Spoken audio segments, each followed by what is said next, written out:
Hello, my name is Piotr and I would like to thank the organizer of a CVPR workshop on embodied AI for having extended me this invitation.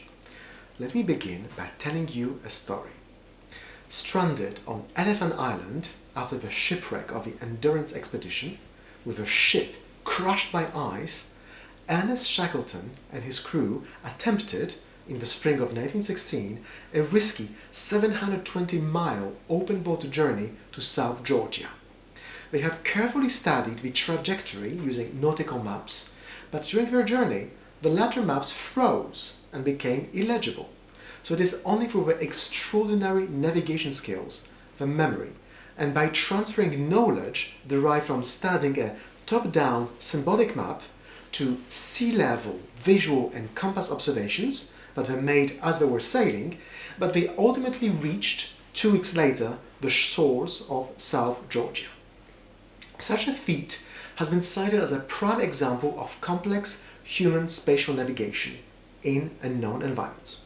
Having gained expertise in navigating using both maps and sea-level observations, the mariners could communicate among themselves and adapt to an unknown environment to complete their journey. In its most abstract definition, navigation is simply about going from A to B, which entails A, being able to self-localize in space, for instance on a map, and B, being able to plan a sequence of control actions, for instance sailing a boat, to get to a desired destination. In other words, navigation forces an agent to answer two questions. Where am I? And how do I get from here to there? Given a precise map and proper instrumentation for localization and ego motion, we could claim that we already know how to program robots that can navigate. After all, state-of-the-art simultaneous localization and mapping SLAM algorithms have been implemented in autonomous vehicles for years. But the reason why I and many of my colleagues working in AI are interested in navigation is because we want to see how the navigation abilities can emerge in learning systems, and also because we view navigation as one of the many tasks for measuring the intelligence of an agent, that is, being able to autonomously interact with an environment and to adapt to new environments, just like Ernest Shackleton and his crew did during their open boat journey. In other words, we're interested in agents learning how to navigate. As we all know, it's a difficult task, and I am personally guilty of having published 2 papers whose titles start with Learning to Navigate. So I will atone for that by calling this talk Still Learning to Navigate. I will use elements from Ernest Shackleton's story as metaphors or inductive biases for what we want to endow navigating agents with. First, we want agents that can communicate with other agents about navigation, which requires them to define some symbolic representations of space and of navigational instructions, a language, and ground that language in visual observations and spatial representations. Third, we want agents that can adapt to new and unseen environments, and our prerequisite is that we want to achieve it through learning from experience. We study navigation in embodied agents, agents that could be robots in the real world or in simulation, interacting with, navigating inside, an environment. Reinforcement learning consists of tasks where a goal-driven agent acquires observations from that environment, such as pixel images showing the first-person view inside a 3D maze. That agent takes actions that affect the environment. In the case of an agent that's navigating, an action can consist of merely changing its position, hence the point of view, inside that environment. The agent learns to act by reinforcement, thanks to a reward structure with either extrinsic rewards, for instance when the agent gets to the goal, or intrinsic rewards, for instance when the agent explores previously unseen areas or when it is enabled to make correct predictions. The outputs of a reinforcement learning trained agent are the policy, the distribution of the possible actions that an agent can take and from which one can sample the next action, and the value function, which is an estimate of a sum of exponentially discounted future rewards. In a paper that I co-authored in 2016 with several colleagues at DeepMind, Learning to Navigate in Complex Environments, and in another paper authored at the same time by Max Jaderberg and colleagues, Reinforcement Learning with Auxiliary Tasks, with unsupervised auxiliary tasks, we investigated the contribution of these auxiliary prediction tasks on the sample efficiency of reinforcement learning. We observed that various auxiliary tasks helped the agents to learn faster, made the learning more robust, and also enabled agents to achieve higher rewards. We trained agents navigating towards visual goals, the floating red blobs in the video, yielding 10 reward points, and picking up apples, yielding 1 reward point, inside procedurally generated 3D mazes in DeepMind Lab. While I looked at predicting the depth field from visual observations, Max and colleagues looked, among others, at predicting the reward from images. The fundamental limitation of our agents was that they performed well only in static environments. The more mediocre performance in randomized environments was due mostly to them having simply learned a good exploration strategy rather than being able to exhibit meta-learning in a large, diverse set of environments. In other words, these agents acquired only simple procedural navigation skills. The auxiliary prediction tasks were implemented as separate processes running in parallel to the main reinforcement learning task. The overall objective was defined by an advantage actor-critic policy gradient running asynchronously. The auxiliary prediction tasks were self-supervised, and they yielded additional losses that will be added to the main overall losses. We can then separate two kinds of auxiliary prediction tasks: those that influence the main system, that is, the representation and the memory, and those that are only used to decode the internal hidden representations within the system. The latter ones can be seen as decoders or probes, and we can ensure that training them does not affect the internal representation by placing a stop gradient between them and the decoded internal state to stop the backpropagated flow during gradient descent based learning. The auxiliary tasks can be used to shape the internal presentations in a neural network, or to simply probe those presentations. Which brings us to the first of the 3 desiderata for navigating systems, namely learning representations of space. In a Nature paper that I co-authored with Andrea Banino and a large interdisciplinary team at DeepMind and UCL, including neuroscientist Kazuo Bari, titled Vector-Based Navigation Using Grid-like Presentations, we explicitly looked at the neuroscience of navigation, namely place cells, head direction cells, and grid cells.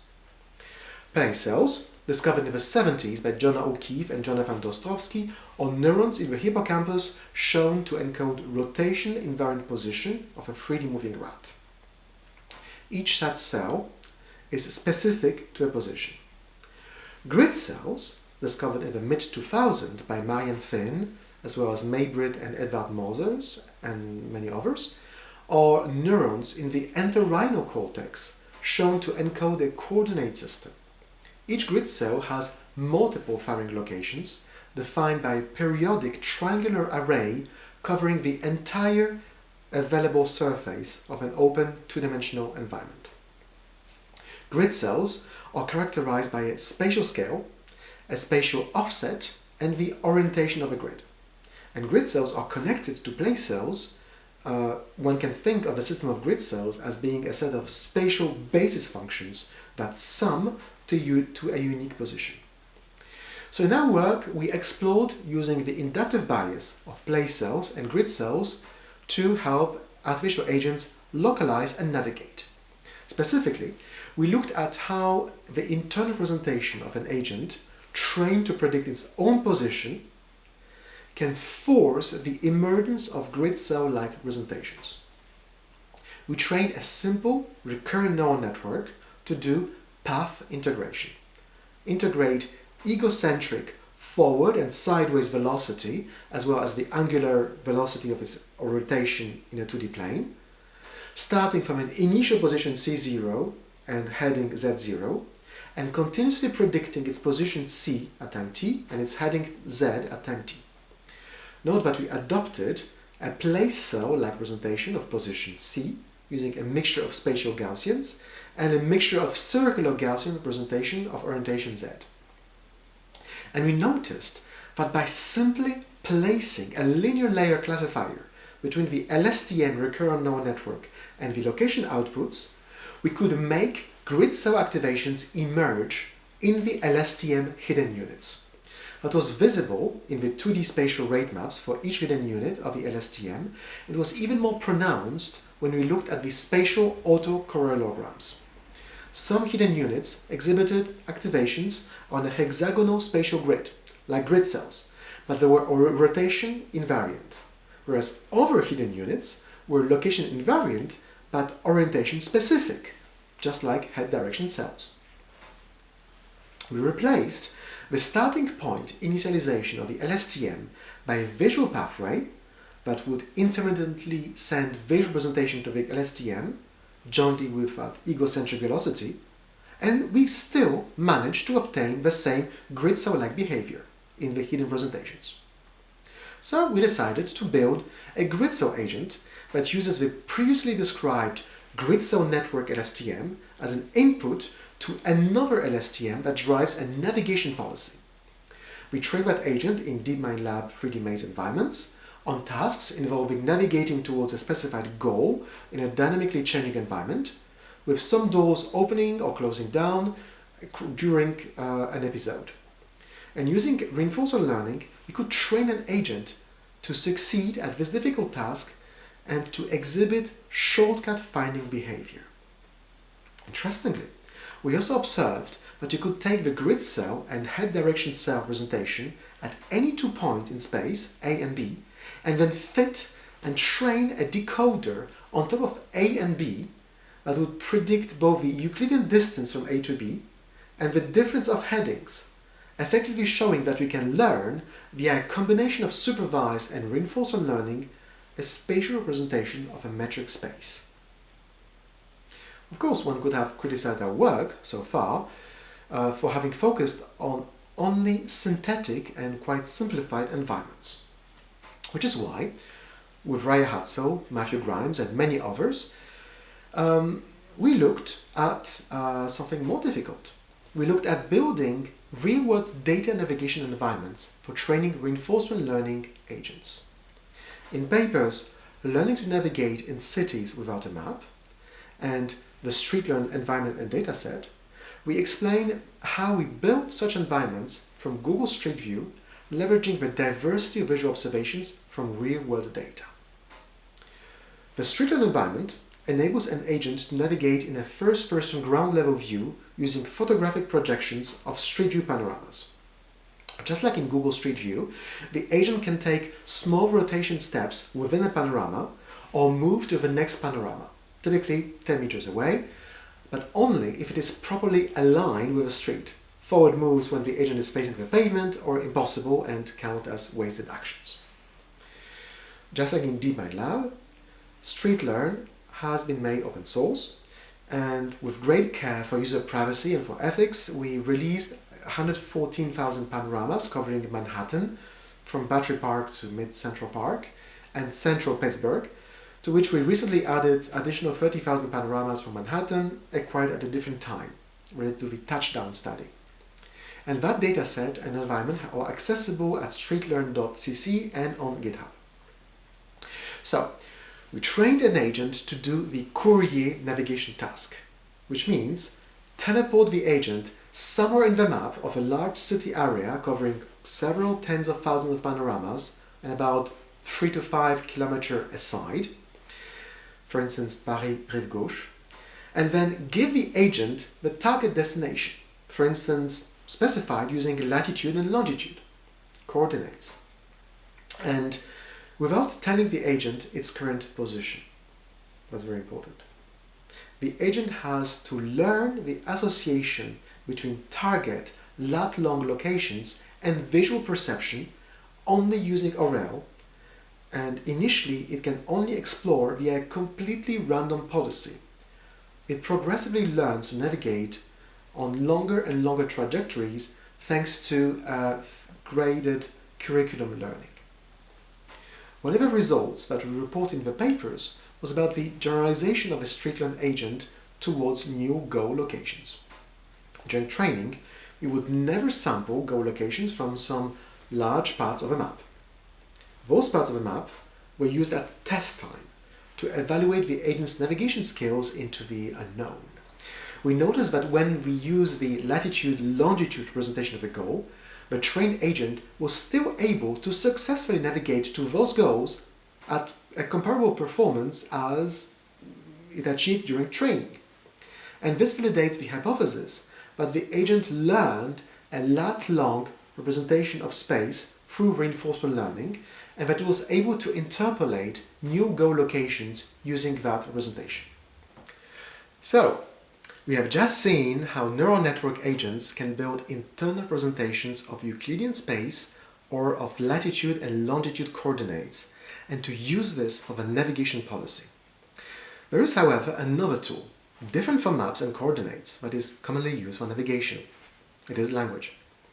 To paraphrase James McClelland and others in the paper Extending Machine Learning Language Models Towards Human-Level Language Understanding, language is a part of a system for acquiring, representing, and communicating about objects and situations in the physical world. Taking inspiration from neuroscience, they propose to build integrated systems where language plays a key role with other inputs and where symbolic language is grounded to vision and to actions. The motivation here is that language understanding involves real-time construction of representations of situations described by visual and language inputs. And the way language helps is that because it compresses complex high-level perceptions and procedures into symbols. Therefore, language could perhaps be used as a tool for fast learning systems. Another good reason for wanting to mix language and navigation, and which can be found in many vision and language navigation papers, is that we just want to talk to our robots. A, we want to communicate tasks to robots using natural language. B, we want to probe the robots using words to check their understanding of a task. And C, something I will not cover there, is that we want to investigate if communication can emerge among virtual agents. In other words, let the robots have a chat. Let's start with the idea of listening to robots.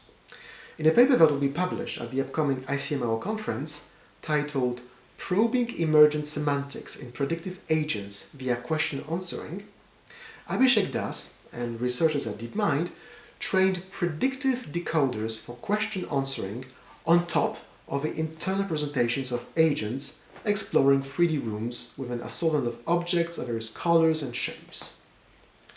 These agents were trained to explore the rooms using ORL and an extrinsic exploration reward. They were also trained to generate action conditional predictions of what the agent would see several steps into the future. And finally, a question answering LSTM was trained on top of the hidden representation with a stop gradient operator in order not to backpropagate gradients from the Q&A system to the agent. That decoder was trained to process specific questions about the appearance of the objects and to output a single word answer. Questions focus on attributes, counts, existence, relations, and comparisons between objects. For instance, what is the color of a chair? Or over the same number of blue objects as green objects. The authors compared several state-of-the-art agents and baselines with this probing Q&A module, and at test time, they asked to it questions that were not seen during training. If you want to know if they succeeded in finding an agent architecture that could explain its behavior to humans, read the paper. The second use case scenario for language that you can look at is how to communicate directions to a navigating agent. There has been recently an explosion of papers and tasks in vision and language navigation using natural language instructions and photorealistic indoor environments. But I'd like to focus on navigation in the real world using an environment that is about 2 orders of magnitude larger than indoor environments, our own StreetLearn environment. We have indeed used StreetLearn in a paper that I co-authored with Kam Ho, Mateusz Malinowski, and a few others, titled Learning to Follow Directions in Street View. As the title suggests, instead of teaching the agent to memorize how a target destination looks like, we communicate to the agent relative navigational directions using procedurally generated directions from Google Maps. We sample hundreds of thousands of trajectories in New York and in Pittsburgh, each about 1 kilometer long, and involving over hundreds of steps and up to 5 instructions from Google Maps, such as head northwest on West 49th Street, turn right at the first cross street onto 8th Avenue, and turn left onto West 47th Street. These human-readable instructions come with image thumbnails that the agent will use for local target image-based navigation to understand when to switch to the next instruction. The task is very hard, owing to the complexity of a street view graph, the visual diversity of the streets, 4-lane roads, and the fact that if the agent misses a turn, it's too late. Although procedural, the language nevertheless contains several thousands of unique words, so it is a difficult task. These videos here show what a perfect oracle policy would achieve in these environments. Our trained agents were definitely not nearly as good. One of the contributions of the paper was to build a simple LSTM-based architecture with soft or hard, winner-takes-all, attention over the instructions, and forcing the agent to learn when to switch to a new instruction and which instruction to switch to. So basically, how to follow a recipe. And the agent didn't have a prior knowledge about the order of the instructions.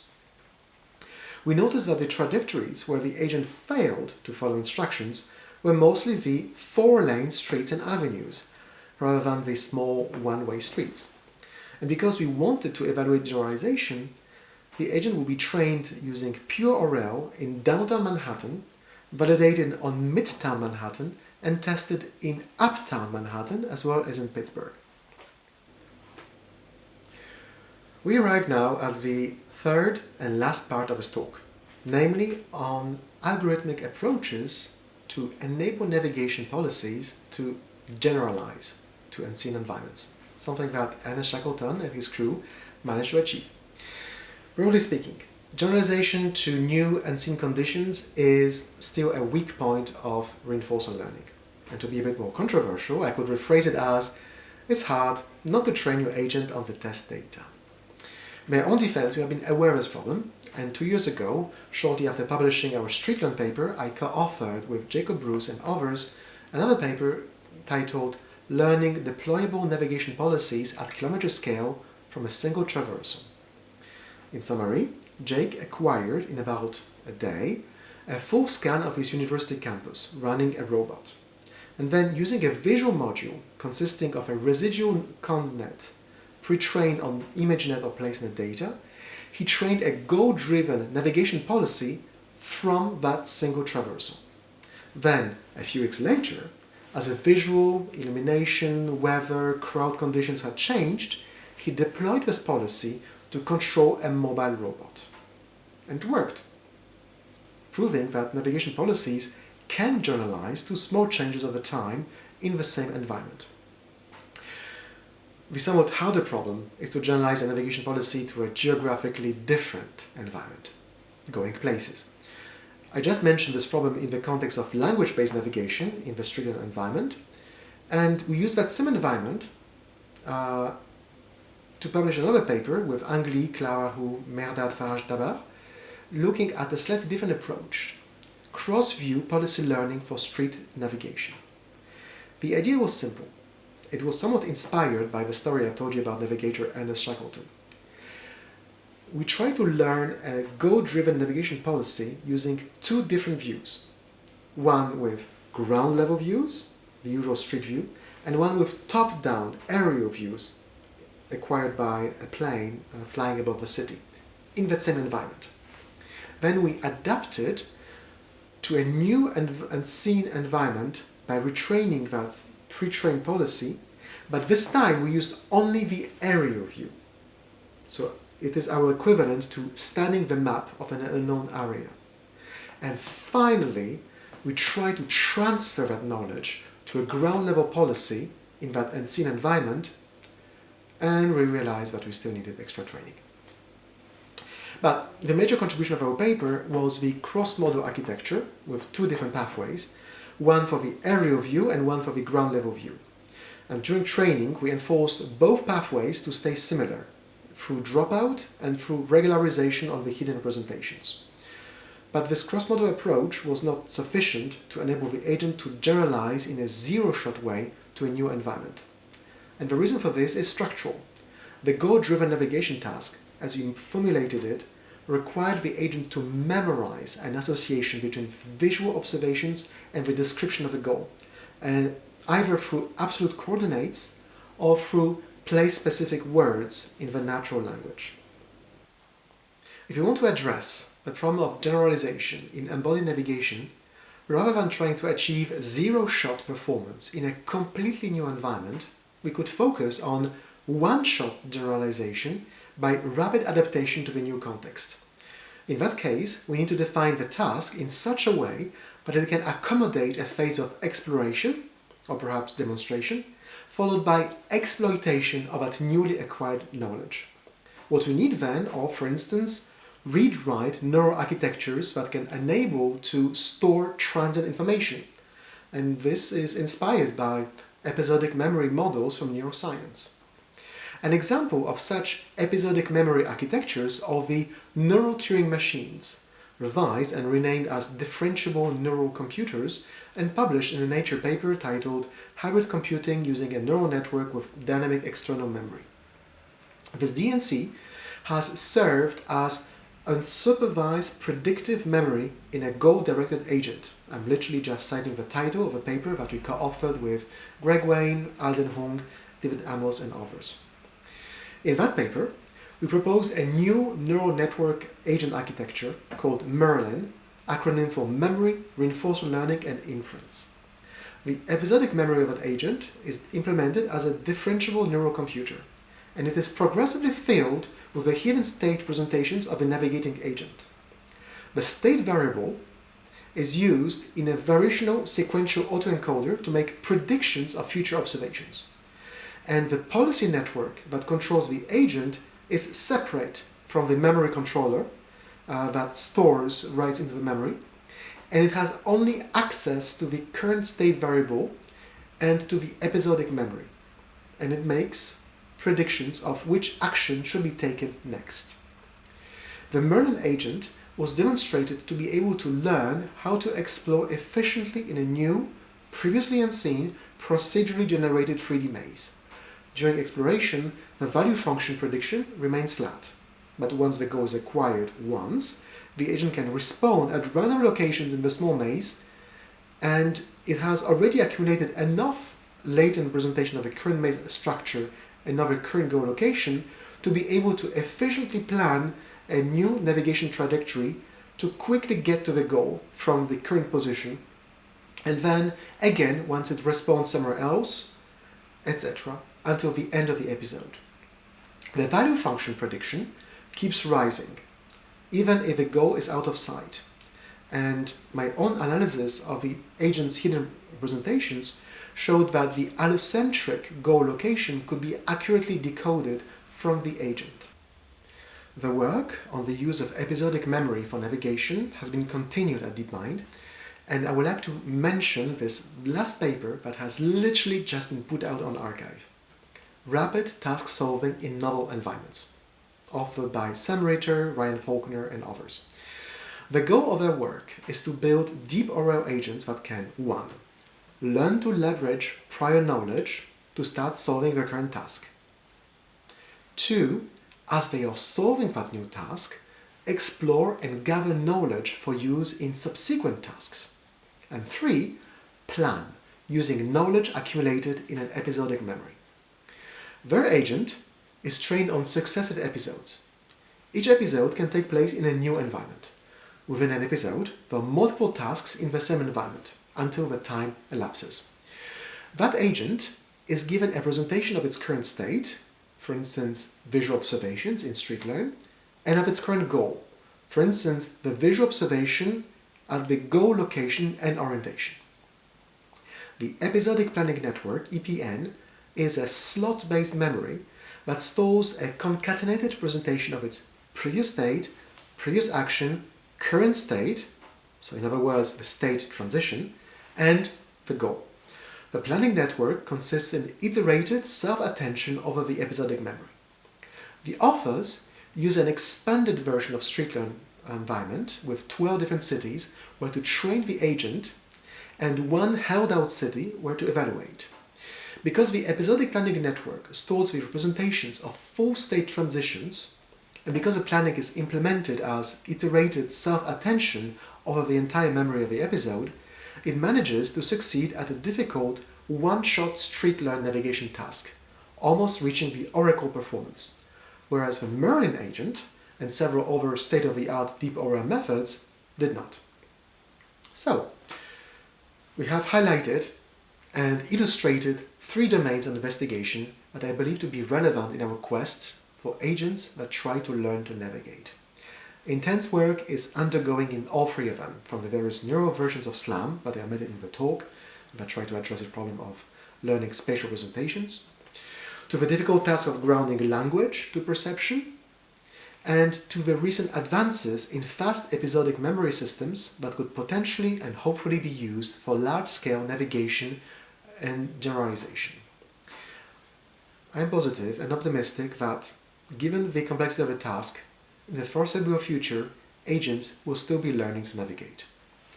Thank you and have a fun and safe journey.